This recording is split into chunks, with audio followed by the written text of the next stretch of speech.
Hey everyone! This time on Tim Talks Audio, we go over a little bit of the origins and how to use input monitoring. Going back to the days of vinyl and tape recording, input monitoring was a way to listen to the record head of a tape player to find out if you're getting the right levels onto tape. This is also ensured that you were not overdubbing onto the wrong track. You were able to look at the tape machine and see the VU meter bouncing around on the armed track. And then with your proper documentation, you can make sure that you're recording on the right track. Input monitoring has made its way to the digital domain as well, and it shows you your input levels on your tracks. But maybe this can be distracting for you when you're actually out there recording. So let's take a dive into the DAW and see what input monitoring actually is. So here we are in our session, and what we're going to take a look at is this green channel right here. So as a default, when you open up Studio One and you arm a track to record by clicking here, you'll see that this blue speaker turns on as well. This is telling you that you're now listening to this track. That is input monitoring. I'm listening to the track in question and the track I'm going to record onto.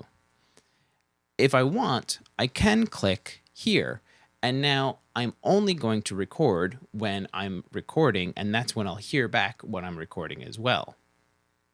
Let me show you what I mean, and I'm just going to grab my guitar. Okay, so I have my guitar plugged in, and I have my guitar track ready. But how can I check that, one, the channel is getting signal, and two, the tones of the recorded signal if I'm going through an amp, or maybe the sounds of the microphone for a certain singer, or any other situation where you might be able to modify something outside the DAW. That's where input monitoring comes through. When we arm the track, it activates this blue button here, and this is input monitoring. So I can just take my guitar, and without playing anything, and sliding my fingers, I can see that I'm getting signal.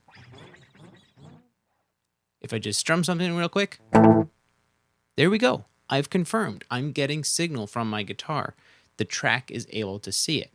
Now, this is a great way preemptively, before hitting record, of listening to how a microphone sounds on a singer, how the guitar amp, which might sound great in the room, but maybe it's the wrong setup for the microphone on that guitar amp, and you can modify some tones, or you can go back and adjust your microphone to better suit the tone you're hearing in the room.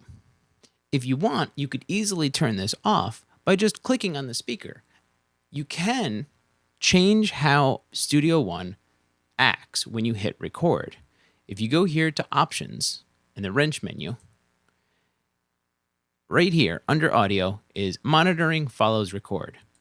If I turn this off and come back to my track, it now only arms the track to record. It doesn't activate input monitoring. If I wanted to, I could come back to Options and re-enable this. Now when I rearm the track, it turns on input monitoring.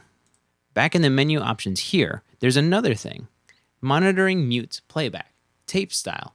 If I had something recorded on this track, and maybe I wanted to punch something in, but I had this enabled, it would actually mute the audio that is on that track. It would still go into record when it got up to the point where you need it to record, but you wouldn't be able to hear what's going on in the track. This mimics how a tape machine would work, as if you were only listening to the record head and you weren't listening back to the repro head. You'll have to play with these settings and figure out what works best in your workflow. Now, I kind of go back and forth, but most of the time I actually leave input monitoring on. There is something to watch out for. When you have it on and you're getting ready to punch in, you will be able to listen to what you recorded before, but you'll also still be listening to the live input. That might not necessarily be bad, because if you're trying to punch in a part, you want to get your timing right, and you want to listen to the old track and what you're doing now to make sure you're in sync, and when the punch-in starts, it's going to be in time. That's all for now. If you found anything informative, please like and share the video. For more, visit timflansbaum.com, and if you have a question, ask it in a comment, and I'll answer it in a future video. Thanks for watching.